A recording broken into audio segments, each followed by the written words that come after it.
CryptoConexión, tu puerta a la economía cripto. Hi, good evening, everyone. It's Marco Sola from CryptoConexión, and today we have a special guest. I'm a huge fan. I'm a fanboy right now. His name is Jesus. Fanboy. Yeah, I'm a fanboy. It's Jesus Martinez.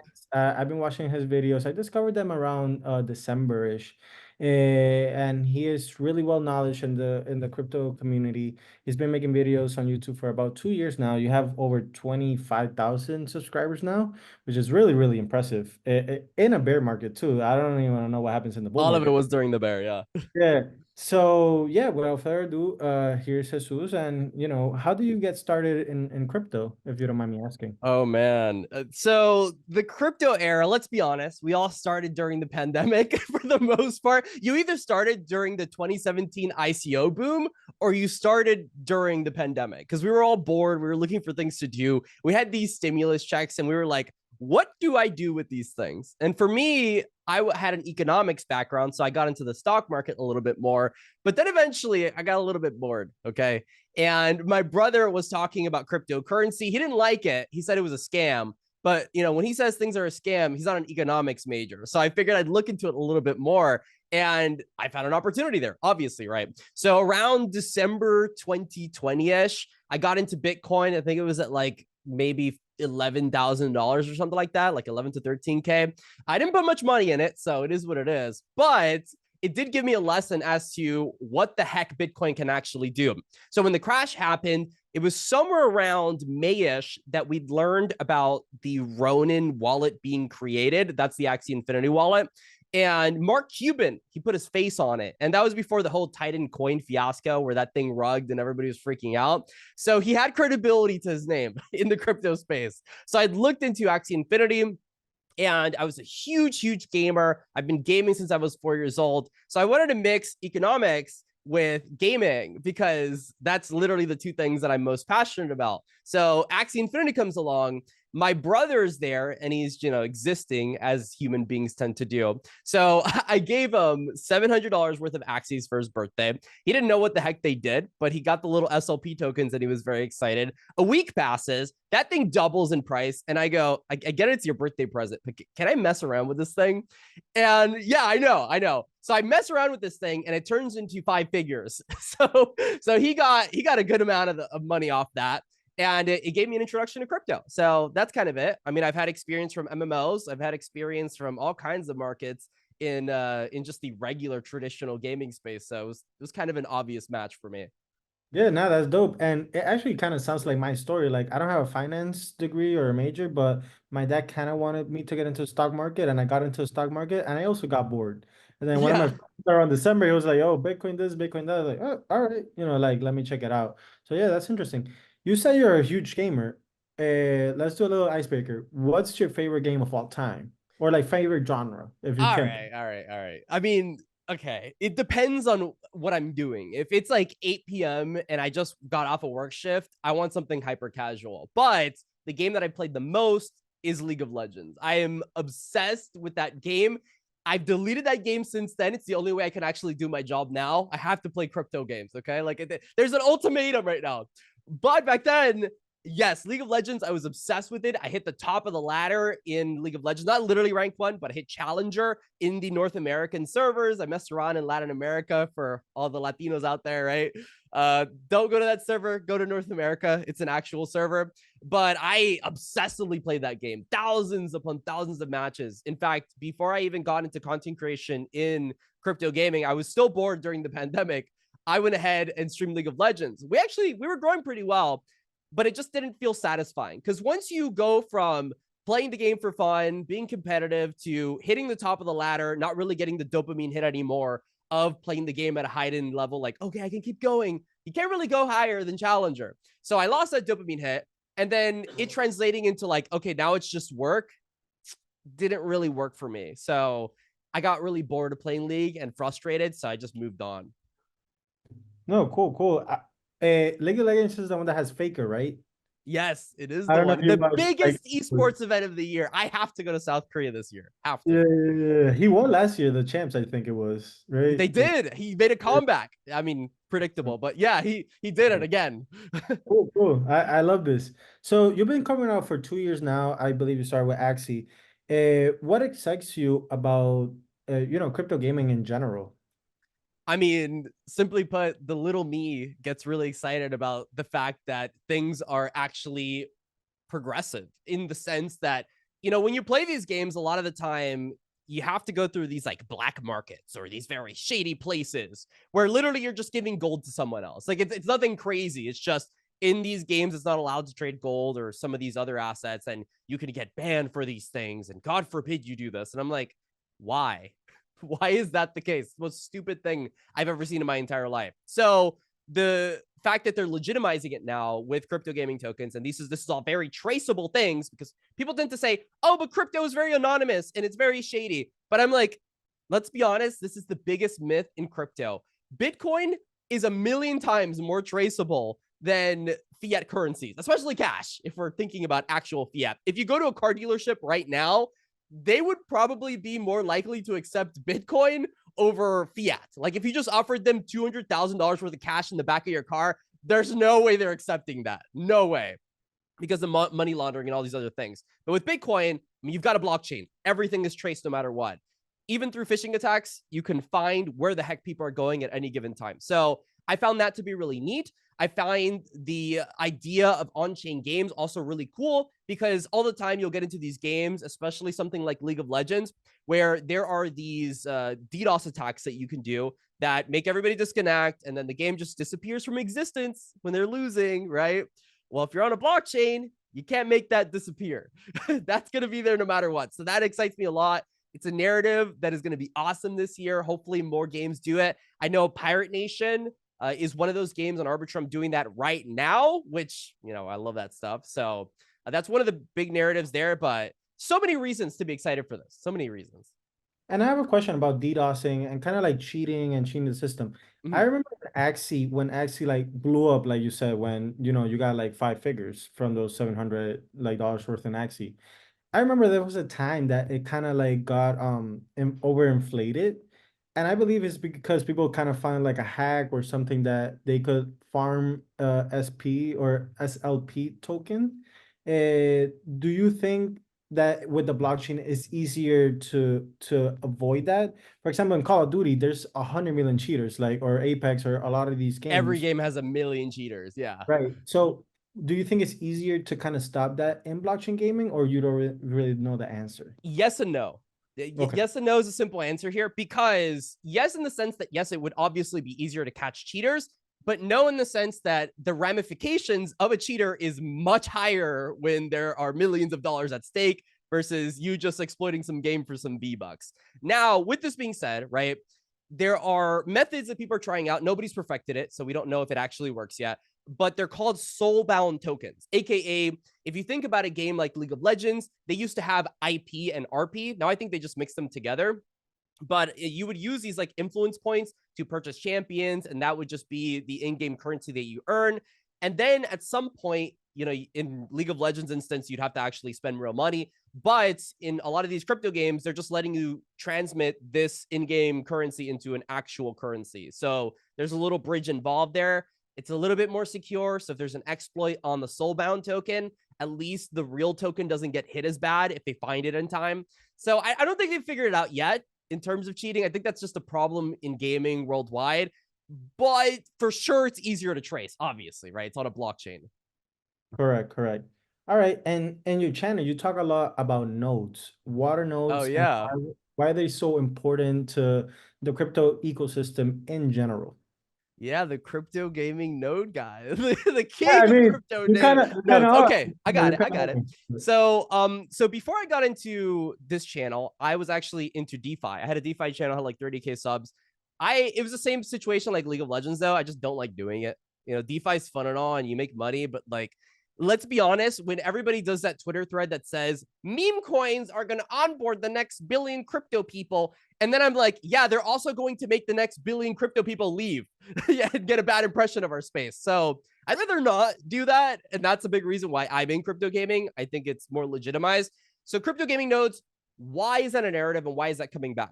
Well, simply put, a lot of node ecosystems are making moolahs off of this. They're pretty much startups. Think of it like a Kickstarter where they're going ahead, selling these nodes, having a percentage of the token as an allocation for this as rewards. And you get pretty much, let's say they have 10,000 or 50,000 of these. Example, let's do 10,000. You have 10,000 of the most loyal people right there, just like that. A great example of this is these things right there. These are Saga phones. They're Solana phones. And they sold the heck out. People were so excited for these things. And people just airdropped a bunch of money and a bunch of things at these. And every time they would do this, their token would just go to the stratosphere because they had the most loyal people on the Solana blockchain on this thing. So the same could be said for these ecosystem tokens and these nodes. People sell nodes because they want people to be loyal for a long time. And they just want to do fundraisers for the games. That's like the most TLDR of it all. And it just makes a lot of sense because instead of going to like some venture capital firm to go ahead and raise millions of dollars, which I'm sure they're still probably doing, they're selling nodes from there, most of it will go to people that are actually interested. So it's more decentralized than a regular traditional gaming VC raise. But obviously, you know, we know why they're doing it. They just want to raise money. No, of course. And those nodes, you know, they pay your rewards in token. They do, And yeah. and those, like, the ecosystem is kind of more decentralized because it's more distributed. And since there's a lot of people trying to join the servers, it makes the servers, like, you know, more accessible for people, right? That's kind Exactly, of yeah. And obviously there are like benefits, right? For example, with Playable, they give the VI3 club, which is that exclusive club that they have where they give alpha, they give free NFTs, stuff like that. Because obviously, if you have the most loyal people there, you want to keep giving them stuff, right? Yeah, you don't want to be like Bored Jack Club that they kind of stop Do doing. nothing. What do they do? Throw money everywhere. And I don't Yeah, understand what they're doing. Apparently, some other side thing is happening, and it was like the most laggy trailer. I don't want to talk about that. I don't know what yeah, they're doing. yeah, I'm not trying to, you know, trash on any community. Yeah. They got a lot of people into crypto and They really, did. so I'm not trying to trash them. It's just that I feel they could do more. You know, that's all I'm They saying. have a lack of focus. I would say it's kind of like Gala. Gala has a very big lack of focus. They have a lot of money. They can do a lot of things, but they're all over the place. And All right. Yuga Labs is the same way. If they focused, I swear they'd be huge right now. Yeah. So let's talk a little bit about Gala. You mentioned Playable, and those are like gaming infrastructures. Can you explain to our audience? Infrastructures. No, I know, but like, you know, people, you know, when you hear infrastructure, you're like, what is that? So like, I want you, you know, to explain what is like gaming infrastructure. Yeah, I mean, typically speaking, these infrastructure projects, it's a very broad term. I mean, you could be an NFT infrastructure project, you could be a layer 1 or a layer 2 infrastructure project and offering services for people to build in your chain, or you could just be a publisher like Gala and Myria, right? Just very different and broad strokes here. I would say infrastructure obviously is the best in crypto gaming because since it's so broad, there's this statistic. It's a ridiculous number. It's like 95% of indie games fail in the first like 2 years or something, or more than that. It's a ridiculous number. So most gaming studios, they do a lot better than single games. If you have a single game, you have a very high likelihood of failing. If you have a lot of games, it kind of just broadens that odd. Now, there's a big reason why if you look into the amount of VCs investing in traditional games, it's a lot less than every other industry out there because so many games fail. You want to get into these infrastructure projects that are publishing games, giving these studios the resources to get into Web3 very easily. An amazing example of this is GameSwift. Also, Gala. Gala has a Gala chain now, which, you know, we could talk about the layer 1 chain that Gala has and how awesome that is. And they also provide documentation for what's called an SDK. It's just a suite of technology that developers can use to get into the blockchain a lot easier because making a blockchain game is super complicated. So infrastructure projects, safest thing in the world comparatively, still risky. So you got to do your own research, but that's why I'm so excited about them. And when you say it's complicated, like, what do you mean? Like making it on the blockchain because of like the tokenomics or getting people to play? What's the difficulty of it? Because you've got to think about it. Every item needs to be double checked in terms of if I make one mistake, That's an exploit. An exploit can be very bad for you. And in coding, a lot of people tend to make mistakes. So these things are incredibly time consuming because of security purposes, because when you're dealing with money, things get very bad legally as well. So you want to make sure you do things right. That's why all these crypto gaming companies take 13 years to do their things. When you have a suite of people that have already figured it out, it's a lot easier to do things.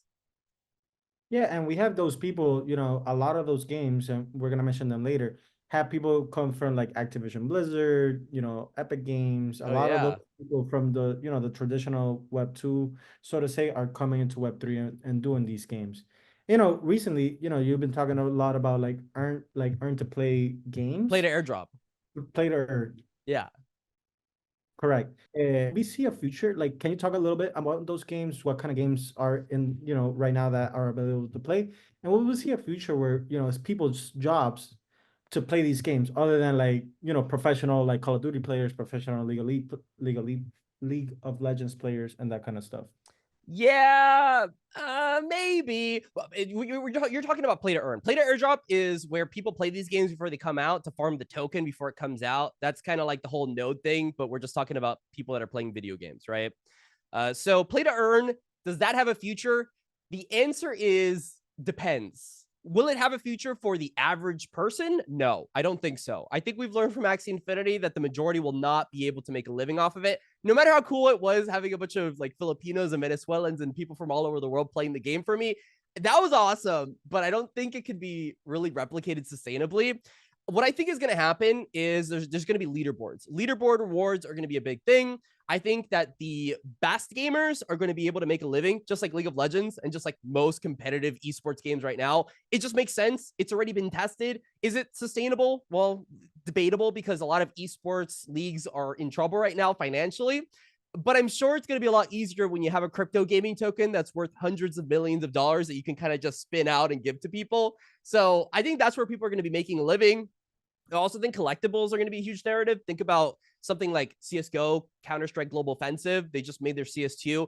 There was a skin that I saw yesterday, just got unboxed. It was this AK-47 that was worth, what, like $1 million or something like that? And that's not in a crypto game. That's a traditional game that's a skin is selling for $1 million.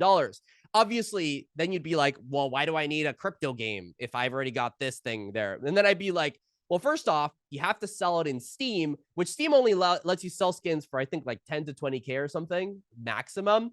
The second, then there's a huge fee that goes straight to Steam, and you don't even get dollars. You get Steam dollars, which can only be redeemed on Steam. Now, there are marketplaces. There's third-party marketplaces, which is where I'm talking about black markets and all this shady stuff. There's this Chinese marketplace in CSGO. It's called Buff. And on Buff, you need a Chinese social security to use this, so I can't use this. But you can get people to go ahead and sell your skin on there for whatever amount, right? For the $1 million or whatever. And then you can cash that out. But why does it have to be so shady, right? Why do I have to go to a third-party marketplace to do this? If people are doing it anyway and people already know this, it's obvious that the only reason that this is happening is because of a loophole. But why does it need to be a loophole if this is so normalized in today's society? Yeah, I really didn't know any of that. So that's, really interesting. It's TLDR, right? There you go. The more you know. Yeah, exactly. So in these games, like, you own your own token, and you could give it. And something that's cool about the sandbox that I spoke with them recently is that they're eventually gonna be like interchangeable between like interoperable. Yeah. Interoperable, correct. So like you're gonna be able to interact with different games, etc., to show off those skins. Something like cool that he told me is that there's an avatar for I think it is Bored Ape, or they partner with someone, and when you have a Bored Ape and you connect it to the wallet, that's your avatar. So I think that's really something freaking cool for those people that enjoy those like role-playing games. With that being said, what other games are you looking forward to in this 2024? And what about mobile games too that are in crypto, that are just not like on the web? I find this really funny because I made a top 10 mobile crypto games thread like 20 minutes ago. So yeah, I just did this. So this is fresh on my head. I want to take a step back. I want to talk about that sandbox thing. So in terms of avatars, It's hard. It's hard to make that work because your graphic designer is going to have to make that little 3D avatar model in every single crypto game that they want to make interoperable. Regular games can already do this. They could just slap another game's assets into this. But why are they not doing that? Because, well, for one, they're greedy, right? They want to sell more skins. And for two, they just don't want their competitors to be on their game, right? They don't want to give marketing like that. So that's where we get into the whole culture aspect of Web3, where we're a lot more open to these collaborations. Just Web3 overall is a lot more open to these things. A traditional streamer would probably never go on to like a random podcast or something like that. That's just something that's not very traditional because we're all very closed off in the traditional space, very competitive. In Web3, it's a lot more open. So I can see a world with that, but getting graphic designers to design these models is going to be such a pain in the ass for that. So I don't know if the sandbox model is going to work 100%.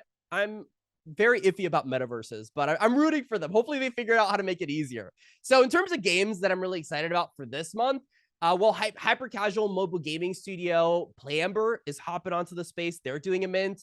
One that I literally just played on mobile. It's called Compete. You can play this on your computer. You can also play this on your mobile phone, iOS, Android, doesn't matter. I found that game to be a lot of fun. Wag Me Defense by Wag Me Games, also available. Gala has 2 titles, which are Champions Arena, as well as Eternal Paradox. You can play on your phone right now as well. They've got obviously like Spider Tanks, Superior. There's a lot of crypto games. People, I could talk all day about a million crypto games that are available right now. Are they amazing? I don't know, right? Are they done? Probably not, right? A lot of them are still in development. This is still a very early on industry, but they exist and they are doing things. They are doing things right now that are highly lucrative. One that isn't available right now, but had a tournament in December that I had a lot of fun with was called Storm Warfare. You should definitely check it out. They're having a mint. Their TGE, which is their token generation event. All that means is just the tokens launching will be happening this month as well, which I think is super cool. There's too much going on right now to just name one game, but yeah, there's a lot of crypto games are here right now and they're ready. Yeah, no, and it's like you say, like, what do you look for, you specifically, in like a crypto game, and what should the public look out? Like, obviously, the most important part is like that it's fun and addicting. Like Obviously, I got into like Apex because it's like addicting. Like I always wanna be winning. But what other stuff should people look out for? Like, there's people that like the graphics, the stories, all that kind of stuff. What do you more likely like focus on when you go on like these websites and like do your research that people should also be like looking to do their research on? Like the people that make the game, like, that they're like credible, that kind of stuff. Yeah, it depends. Subjective. Are you just a video game player that doesn't care about the in-game economies? If you're talking to me, then obviously I care a lot about it. When I'm betting teams, typically speaking, your network is kind of everything. You need to know the right people. These teams, if they don't have connections to the top people in the space, they just don't know the quirks of it. A big problem crypto gaming companies are going through right now is that they're hiring people from Web 2, which is just, traditional, and they don't understand how our space works. So when they try to market to the people in our space, it's just not the right people. A great example of this would be my audience. I mean, most of the people in my audience are from the US and they're 35 years old and up. It just doesn't translate to the average gamer. I'm 28. You're almost there. I'm kidding. You're young. But yeah, I'm 23, so I probably don't get it either. I'm trying, but yeah, it's different marketing. I tried for the longest of time to do this thing where I would just talk really fast. This is just how I normally talk. I just talk to people normally like this. So I try to slow down now purposefully on videos. I'm trying to talk slower because that's how people like it over here, right? So there's a lot of adjusting to do. And I think finding those teams that already have talent in the space going to go a lot further than those teams that are just fresh and just finding random people that don't really understand it. And let's talk about people. Have you met people in this community that are Spanish speaking creating these like crypto games, or not yet? Because a lot of people I find are like French, Belgium, American, obviously, or from Asia. Have you seen like any Latin Americans like being like making a game? The answer is yes, but I can't name them off the top of my head. I know that like 90% of development is going on either in the US or Asia. Asia's doing really well right now. I didn't know a lot about crypto games. I went onto an Asian space and I learned a lot. I feel like we're kind of doing ourselves a disservice by not looking at every region. For some reason, it's like if you're in the US, you just see a lot of US based games. And then if you're in Asia, you see a lot of Asia based games. I'm trying to kind of bridge that gap together because I feel like there's a lot of games in every region. I mean, League of Legends, South Korea, right? So yeah, I mean, no, we need more Latin American game developers. You guys should get into it. Now we do. That's part of one of my jobs. I want to find more developers in Latin America. So yeah, it's my fault that I'm not working as hard, but I promise you, You'll get to it. You'll get there. You'll get there. Yeah. So when you say Asia, how did you discover this community? Like, how did you, and that's kind of like my last question. Like, how do you discover these communities? Like I said, on Discord, Twitter, like, where do you find all these different communities? Twitter. Yeah, I mean, I'm a YouTuber, but I'll be honest with you, YouTube is not the place to go for crypto. There's very few creators on crypto gaming. I could name it off the top of my head, maybe like my hand, right? That's the amount of people in crypto gaming. That's why it's so early still. People will go on Twitter and they'll see a million people randomly talking about crypto gaming. But then you go on YouTube and you'll see like maybe 3 people that are credible in the space. It's like Becker, Elio. But Becker's not even a crypto gaming influencer. He just has a crypto gaming collection. You know what I mean? Like he just kind of just talks about what he wants. And he's very successful in his own right, but he's not a crypto gaming creator, right? So I'd say like, I don't know, Hustlepedia for sure. Crypto Stash for sure. You know, Inspector Mindblow for sure. And then I'm done. I'm kind of done. I don't know what else, right? And then myself, right? So there's not a lot of us. I mean, it'd be nice to have more people creating content on YouTube. But if you're going to do research, Twitter's the best place for security purposes as well. What I would recommend everybody do right now is take off mobile verification for anything that you're using. Use a 2-factor authentication application, because one of the biggest things that I do when vetting a project, I don't click on links. If you're giving me, you know, whatever, blah, blah, blah, or cryptoconexión.com, right? For example, which I'm not saying it's, you know, dangerous or anything, but I won't click on that because it could get redirected somewhere else, which could be very bad for me. So if it says twitter.com and I click on the twitter.com, I know that it's going to be Twitter. So always go to Twitter first. Twitter leads to all roads in crypto. Got it. That's great advice. So James, Jesus, sorry, let's edit that. Wait, give me 1 second. So Jesus, thank you for everything. It's really been amazing. This chat that we've had, I really learned so much in so little time. Where can people follow you on YouTube, Twitter? Like you got LinkedIn. Where can people follow you and keep learning more about this amazing space? Yeah, so my name before I rebranded to my actual name was Classy Crypto. So if you literally just look up classycrypto.com, you're going to find all my socials. But I'm primarily on YouTube. Just put Jesus Martinez. You're going to find my socials. Go on Twitter, Jesus Martinez with a little 0x. But just go to classycrypto.com. You'll find everything. Yeah, and Jesus, live streams almost every day. Monday to Friday, yeah. And you're pushing content out like every day. Every day. So he's one of the few people that have been hustling during the bear market. Like I actually discovered it got bad, man. It got really bad in the bear. I actually discovered you like a little bit too late for my liking. Like I kind of discovered you around the time that everything was kind of like pumping already, blah, blah, blah. I guess. And then it got very bad. Yeah. So, but it all changed in 4 months. All of it changed. So it was worth it for sure. No, so thank you so much, Jesus. Any last words for the community?